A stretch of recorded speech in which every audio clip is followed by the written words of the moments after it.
My boyfriend said I was too sensitive. So I stopped reacting to everything he said. I gave him complete silence instead.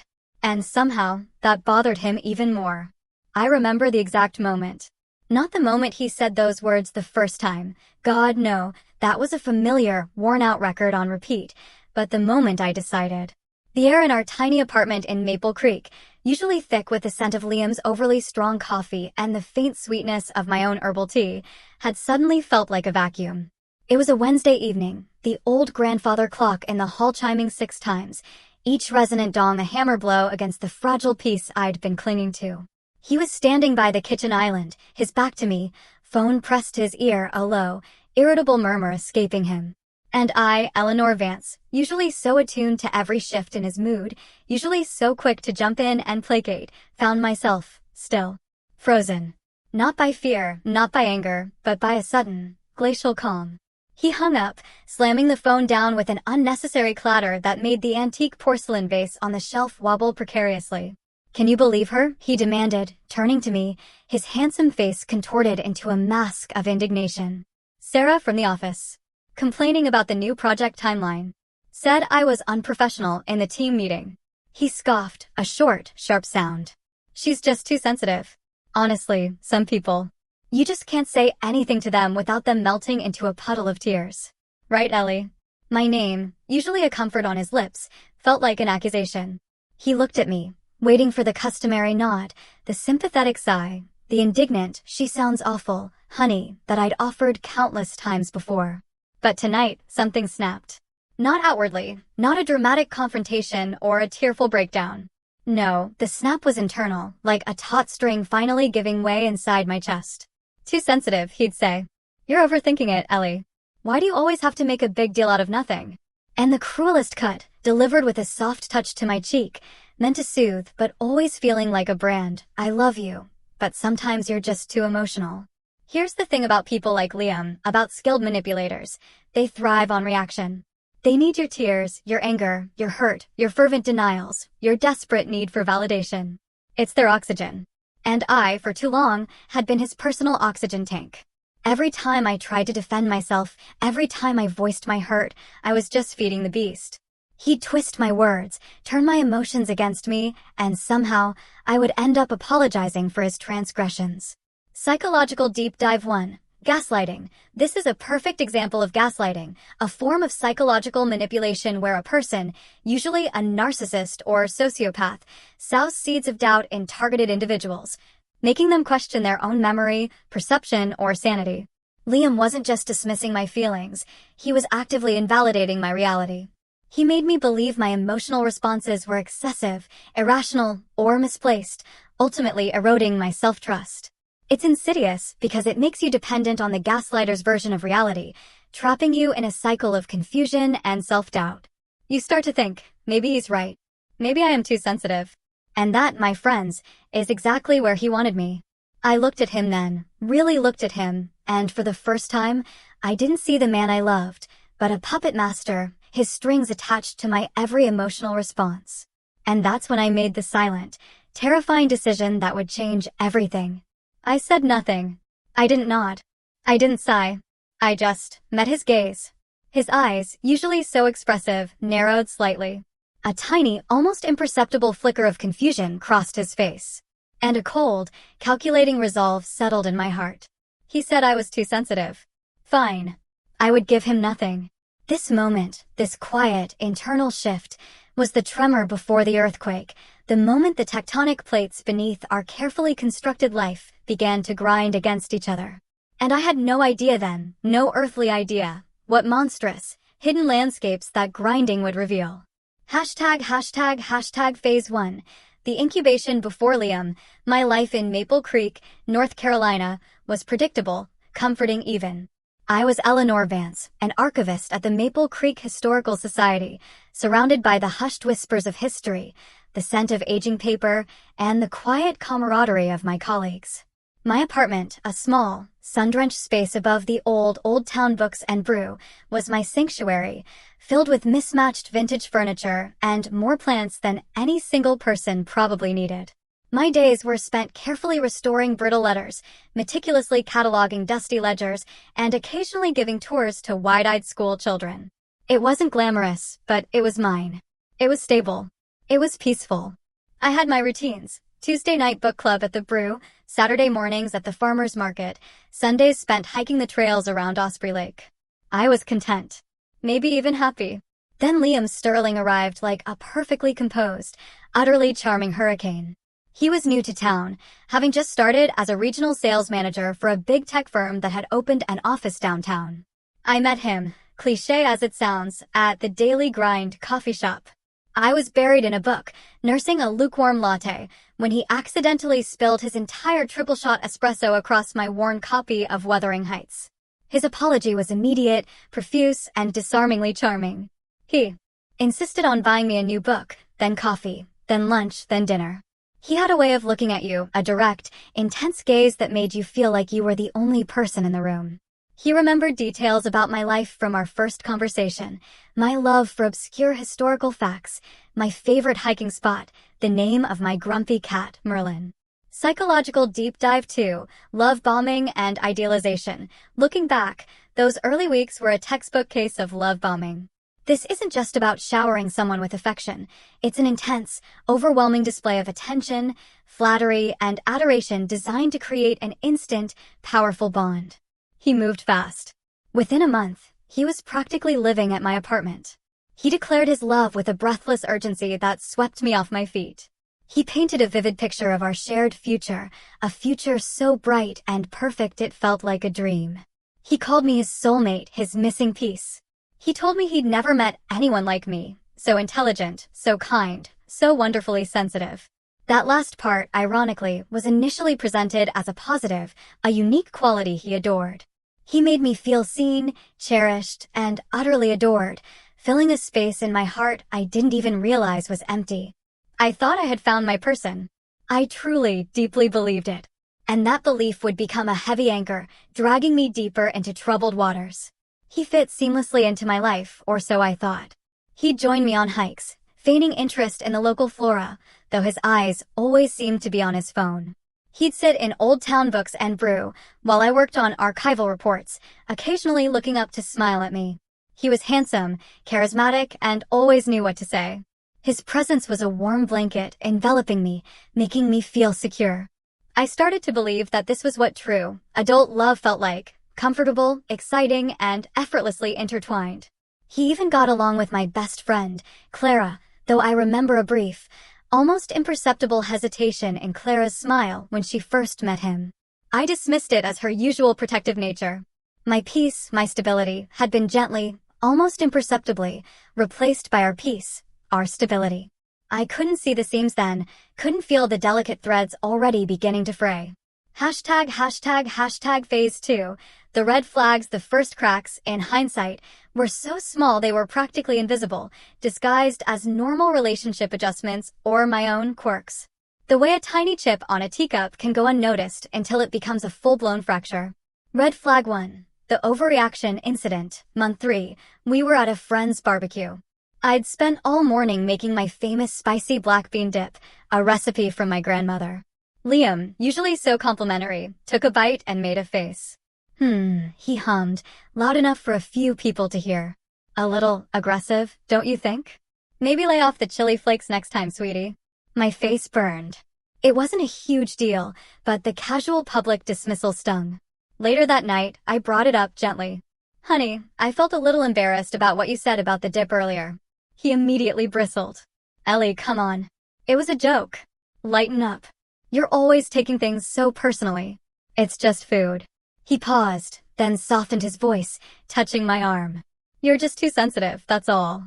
I love that about you, but sometimes it makes you overthink things. I remember thinking, maybe he's right. It was just a joke. My hurt feelings felt disproportionate. Red flag 2. The isolation creep, month 5. Liam wasn't overtly possessive, but he had a subtle way of making my plans seem less appealing. I'd mention book club and he'd suggest, oh, but I was hoping we could have a quiet night in, just us. We haven't had one of those in ages. Or, if I talked about hiking with Clara, he'd sigh playfully, don't you miss me? I feel like you spend more time with Clara than with your own boyfriend.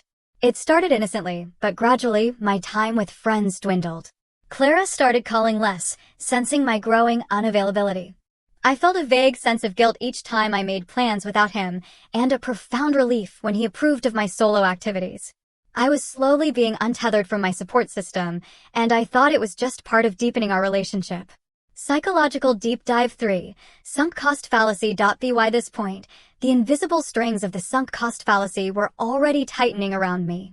This cognitive bias describes our tendency to continue an endeavor, or to continue investing in a decision, even when it's clearly not working, simply because we've already invested a significant amount of time, money, or effort.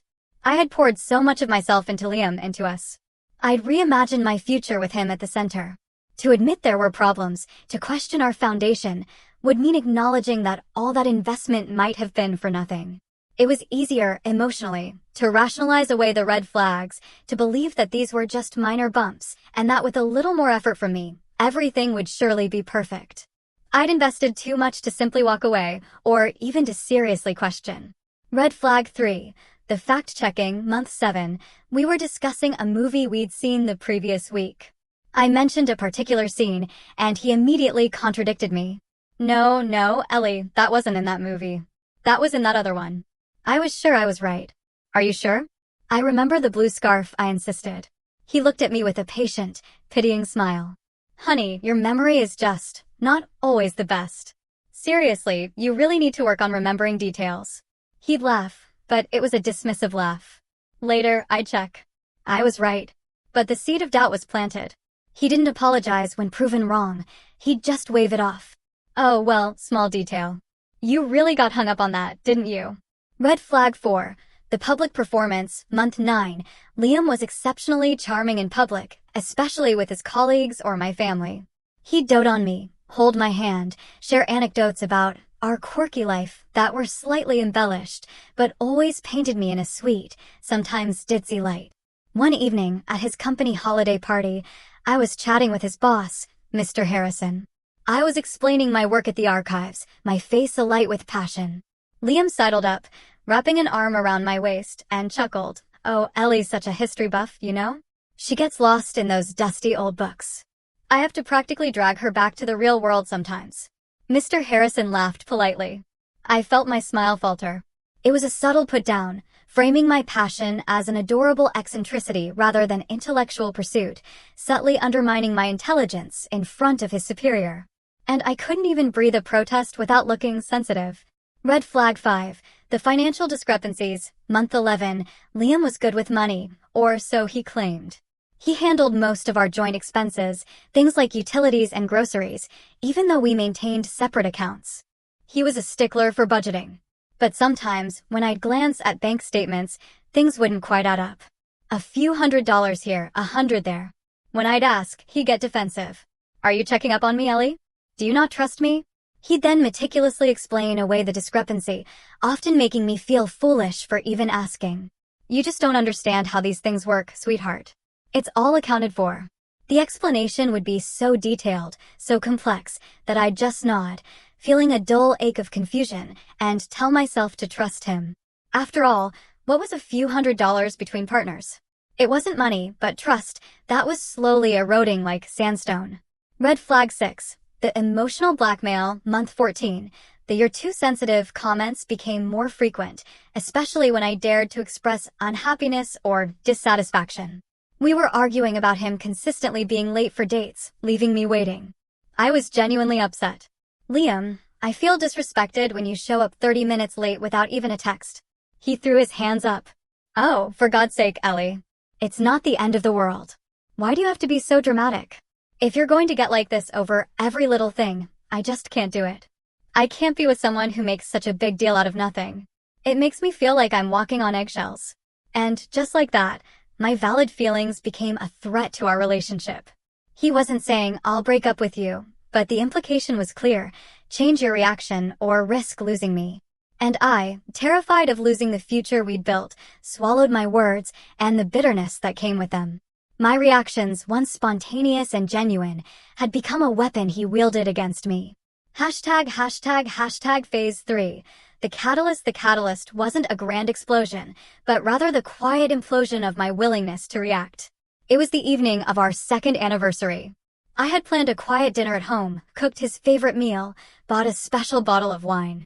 I even wore the dress he liked, the emerald green one. He was due home at 7 p.m. 7:15, 7:30.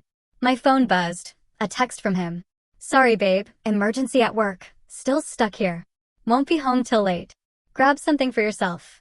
My stomach dropped, but it wasn't the usual pit of disappointment. It was a cold, hard stone. An emergency? On our anniversary? My mind reeled. Just last week, he'd sworn up and down he had no plans that night, eager for our special evening. I thought back to his casual dismissal of my feelings, the too sensitive comments, the public put-downs, the black bean dip, the movie detail, Sarah from the office. It all coalesced into a suffocating weight. This wasn't an isolated incident. It was a pattern. A pattern I had allowed. I stared at my phone, the glowing screen illuminating my pale face in the dimly lit apartment. The aroma of rosemary chicken filled the air, mocking me with its warmth. I walked to the dining table where candles flickered, reflecting in the polished silverware. 2 plates, 2 glasses. It was all laid out for a celebration that would never happen. I picked up the anniversary card I'd painstakingly chosen, a silly one with a pun about archival documents. I thought about the words I'd written inside, full of love and hope for our future. Then, slowly, deliberately, I tore the card in half. Then into quarters. Then smaller until the bits of paper were like confetti scattered across the pristine white tablecloth. I didn't cry. I didn't scream. There was no theatrical rage. Just a profound, chilling stillness. My hands moved with a strange detachment, almost as if watching someone else. I took down the table settings, rinsed the plates, stored the uneaten chicken. The entire process was silent, methodical. I extinguished the candles, leaving the room in a quiet gloom. That night, lying in bed alone, the space beside me cold, I heard his key in the lock around 1 a.m. The quiet creak of the floorboards as he moved through the apartment.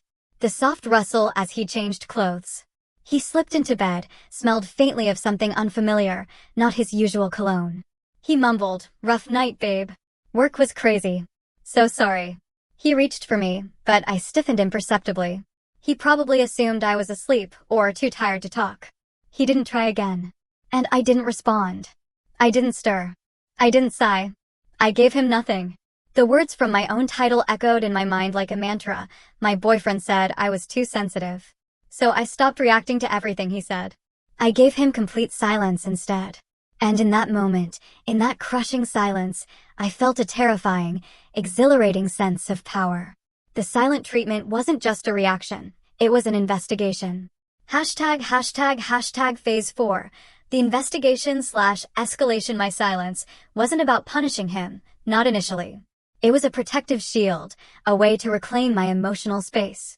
But what I quickly discovered was that my lack of reaction was a potent weapon.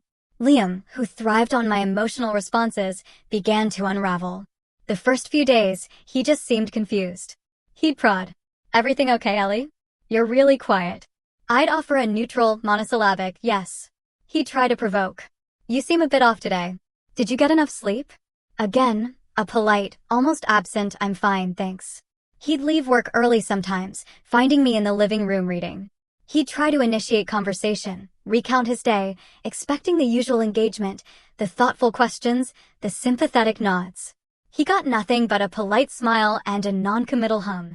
The apartment, once filled with my chatter and his pronouncements, became eerily quiet. The silence was palpable, a heavy blanket between us. Psychological Deep Dive 4. Narcissistic Personality Traits, Need for Control and Supply. Liam's increasing agitation perfectly illustrates a key aspect of narcissistic personality traits, the profound need for external validation, often referred to as narcissistic supply. People with strong narcissistic tendencies rely heavily on others' reactions, admiration, fear, anger, even pity, to regulate their self-esteem. When I stopped reacting, I cut off his supply. He couldn't control my emotions, couldn't elicit the desired response, and this lack of control sent him spiraling. My silence wasn't just neutral, it was a direct challenge to his perceived power over me. It infuriated him because it rendered his manipulative tactics impotent. He was losing his grip and he didn't know how to cope. He started subtly escalating. Are you mad at me for something, Ellie? You can tell me you know. We're partners. I'd just shake my head, my face carefully blank. No, I'm not mad. But the truth was I was incandescent with rage, a cold, focused fury that fueled my resolve. His frustration grew. He started to accuse. You're being passive-aggressive, aren't you? This is exactly what you do. You shut down. When that got no reaction, he'd shift to concern. Ellie, I'm worried about you. You're not yourself. Maybe you should see someone? You seem depressed. Every attempt to get a rise out of me was met with a polite, impenetrable wall. It was during one of these increasingly desperate attempts to provoke me that I started my own quiet investigation. He'd left his laptop open on the kitchen counter, logged into his work email. He was usually so meticulous about privacy. My heart pounded, a frantic drum against my ribs. I knew this was a line I probably shouldn't cross, but the need for answers was a physical ache. I scrolled through his recent emails. Nothing immediately damning. Just work. But then an attachment. A PDF for a hotel reservation. For 2 nights. In Asheville. Last week. The same week he'd claimed to be working late when he'd canceled our anniversary dinner. The date perfectly matched. And the reservation was for a king suite. Not a business trip. Not a solo retreat. A small, insidious voice in my head whispered, maybe it was a friend. Maybe a colleague. But another voice, colder, clearer, spoke louder. He chose our anniversary. I didn't react. I closed the laptop, my hands steady. But inside, a shift occurred. My silence was no longer just a shield, it was a scalpel. I became an observer, a quiet, meticulous detective in my own home. I started noticing small things. The new, expensive cologne he occasionally wore, distinct from his usual scent. The way he'd subtly angle his phone away from me when texting. The late-night calls he'd take in the hallway, his voice a low, hurried whisper. One afternoon, while he was in the shower, I found a receipt tucked into the pocket of his jeans he'd left on the bed. It was from the Gilded Lily, a high-end jewelry boutique across town, a place we'd walked past once, and I'd admired a delicate silver necklace. The date on the receipt? 2 days before our anniversary. For a silver locket. A locket I had never received. My breath hitched. This wasn't about me. This was about someone else. The next day, during my lunch break, instead of heading to Old Town Books and Brew, I drove to the Gilded Lily. My heart was a frantic butterfly in my chest. The sales associate, a kind woman with silver hair, greeted me warmly. I pretended to be looking for a gift for my sister, then casually mentioned, my boyfriend, Liam Sterling, mentioned he bought something here recently. A locket, I think. I was just wondering if he perhaps mentioned who it was for. He's so bad with secrets. The sales associate smiled conspiratorially. Oh yes, Mr. Sterling. Such a charming man. He bought that beautiful silver locket for his girlfriend, Melanie. Said it was for their 6-month anniversary. So sweet. Melanie. 6-month anniversary. 6-month anniversary. My blood ran cold. He had been seeing this, Melanie, for 6 months. For half of our relationship. My entire world tilted on its axis. The betrayal wasn't just a sting, it was a gaping wound. I left the store in a daze, the Maple Creek sunshine feeling suddenly harsh and artificial. I went back to the apartment, my mind a storm of accusations, hurt, and a simmering righteous fury. He found me sitting on the sofa, staring blankly at the wall, a single, unbidden tear finally tracing a path down my cheek. He saw it. His eyes lit up with a perverse triumph. Ah, there she is, he said, a note of satisfaction in his voice. Finally, some emotion. I knew you couldn't keep it up forever. He sat beside me, reaching for my hand. So, are we finally talking? What's wrong, Ellie? Tell me. You know I can fix anything. I pulled my hand away. The silence stretched, excruciating now for him. I cleared my throat, my voice a rusty hinge. Who is Melanie, Liam? The shift in his face was instantaneous. The charming mask fractured, revealing something ugly and panicked underneath. His eyes darted away, then back to me, trying to gauge how much I knew. Melanie? Who's Melanie? I don't know any Melanie. His voice was too high, too quick. I stood up, the old floorboards creaking a protest beneath my feet. Don't lie to me. The Gilded Lily. 2 days before our anniversary. A silver locket. For her 6-month anniversary. My voice was low, steady, devoid of the tremor I felt inside. He jumped up, suddenly enraged. You went through my things? You snooped? What kind of twisted person are you, Eleanor? That's an invasion of privacy. Are you insane? I can't believe you'd stoop to such a level. He was deflecting, twisting the narrative, trying to make me the villain. The familiar pattern. But this time, it fell flat. Because I was no longer reacting. Hashtag phase 5. The fallout and resolution. My silence had done its work. It had given me the clarity to see, the space to investigate, and the strength to confront. Liam's attempt to turn the tables, to make me feel guilty for uncovering his lies, was met with the same impenetrable calm. It doesn't matter how I know, I stated, my voice flat, holding his gaze. What matters is that you're a liar. And a cheat. He stammered, tried to backtrack. Ellie, baby, it's not what you think. She's just a client. A coworker. It was a professional gift, that's all. You're overreacting. The familiar refrain. You're overreacting. You're too sensitive. But the words had lost their power. They were just empty sounds now, hollow and pathetic. Psychological Deep Dive 5, Cognitive Dissonance. For months, I had been experiencing profound cognitive dissonance. This occurs when an individual holds two or more conflicting beliefs, ideas, or values, or is confronted with new information that conflicts with existing beliefs, leading to psychological discomfort. My belief that Liam was a loving, devoted partner was constantly at odds with his dismissive comments, his subtle put-downs, and his increasingly shady behavior. My brain was working overtime to rationalize his actions, to justify his words, to explain away the inconsistencies. But with the concrete evidence of Melanie, the dissonance shattered. There was no more rationalizing. The truth was undeniable. My entire perception of our relationship, of him, crumbled, and in its place was a sharp, painful clarity. A professional gift from the Gilded Lily, for her 6-month anniversary? I asked, a mirthless smile touching my lips. Liam, you really think I'm that stupid? His face went from panic to ugly. Fine. What if I am seeing someone? What do you care? You've been a cold fish for weeks. You're impossible to live with. Maybe I needed someone who actually responds to me, someone who isn't a stonewall. He was shouting now, his voice echoing in the sudden vastness of our apartment. He was finally showing me his true self, stripped bare of the charm. You don't get to blame me for your infidelity, I said, my voice rising slightly, but still controlled. You don't get to twist this. I gave you silence because your words were poison, and you hated it because you couldn't control me anymore. You needed my reaction, my tears, my anger, to prove you still had power. But you lost it, Liam. The moment I stopped reacting, you lost me. The silence that followed was different from my earlier, calculated silence. This was the silence of a void. Of an ending. He stared at me, his chest heaving, his eyes wide with a mixture of rage and something that looked disturbingly like fear. He had expected hysterics, an argument he could win by wearing me down. He got a quiet, resolute farewell. And that, truly, bothered him more than anything. My detachment was his worst nightmare. The legal and emotional fallout wasn't as dramatic as one might imagine, largely thanks to my strategic silence and his own desperation. I told him he needed to pack his things and leave. He initially refused, threatened to make my life hell, reminded me that we shared the lease.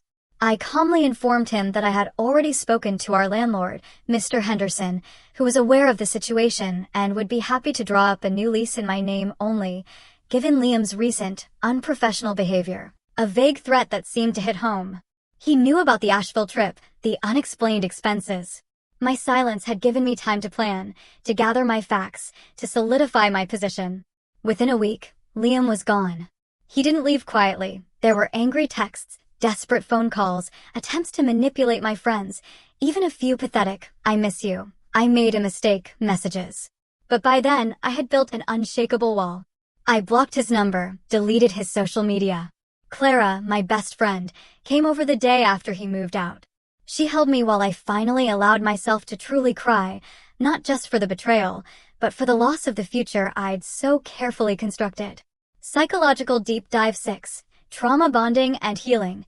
The immediate aftermath of leaving an abusive relationship, even one as subtle as mine, often involves a period of intense emotional confusion, a phenomenon known as trauma bonding.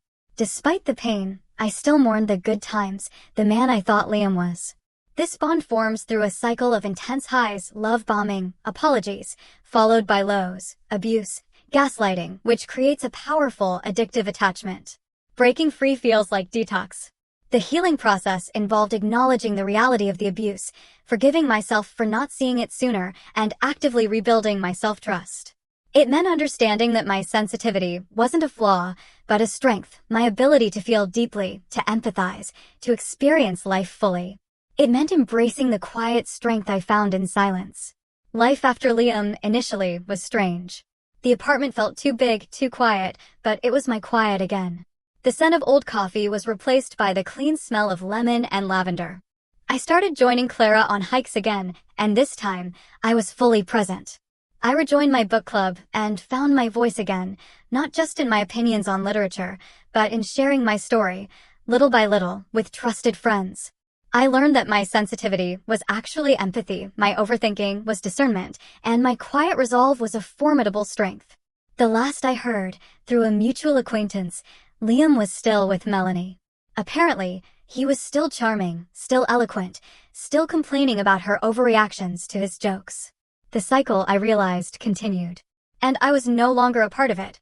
I had learned to value my reactions, to understand their power, and to wield my silence like a finely honed blade when needed. My boyfriend said I was too sensitive. So I stopped reacting to everything he said. I gave him complete silence instead. And somehow, that bothered him even more. And that, I realized, was all the validation I ever needed. My silence had not only saved me, but it had also shown me the profound, quiet strength that had been within me all along.